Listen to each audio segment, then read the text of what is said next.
Achalpur परतवाड्यात corona lockdown 4 सुरू झाले आहे. मात्र या चौथ्या लॉकडाऊनला जनता पाळत नसल्यासारखं नागरिकांच्या वागण्यावरून दिसून येत आहे.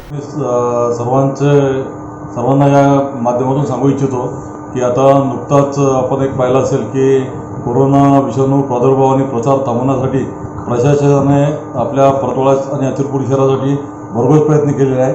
या कामी आपल्या येथील काही प्रतिष्ठित असेल, सामाजिक संघटना असेल आणि सर्व स्तरातील जे अधिकारी कर्मचारी असेल हे आपलं पूर्ण सर्वस्व या ठिकाणी देत आहेत. तरी आपण आज पावेतो आपण यामध्ये सफल राहिलेलो आहोत. प्रशासनाची काही दुकानांना परवानगी नसताना दुकाने उघडून बसणे, सरकारी वाहन येत असल्याची चाहूल लागताच बंद करणे व पुन्हा जशीच्या तशी उघडणे, तसेच एकाच जागेवर प्रमाणापेक्षा जास्त गर्दी, सॅनिटायझरचा उपयोग न करणे, विनाकारण घराबाहेर फिरणे अशा एक ना अनेक बाजूंनी काही नागरिक आता या नियमांना पायदळी तुडवत असल्याचं दिसत आहे. तर कोरोनाशी लढण्यासाठी कोणतेही उपाय करताना दिसत नसल्याचं चित्र चौथ्या लॉकडाऊनच्या पहिल्याच दिवशी बघायला मिळालं.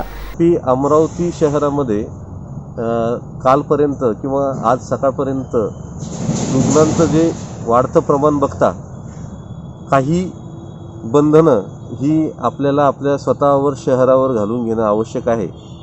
आणि शहरामधील मुख्य भागामध्ये गर्दीचं प्रमाण नियंत्रित व्हावं यासाठी आपण दुचाकी वापरावर म्हणजेच टू व्हीलर मोटरसायकल वापरावर, मोपेड वापरावर बंदी आणलेली आहे. याच्यामध्ये सायकल वापरावर किंवा पायी चालण्यावर कुठलीही बंदी नाही, ही सर्वांनी लक्षात घ्यावं. आणि त्याचबरोबर पोलीस विभागातर्फे जागोजागी तपासणी नाके लावून तिथं आपल्या खरंच योग्य कारणांसाठी आपण बाहेर पडलेला आहात का आणि ज्यांना परमिशन आहे तेच लोक फिरत आहेत का त्याची सुद्धा तपासणी केली जाईल. पंकज साबू, विदर्भ न्यूज, परतवाडा.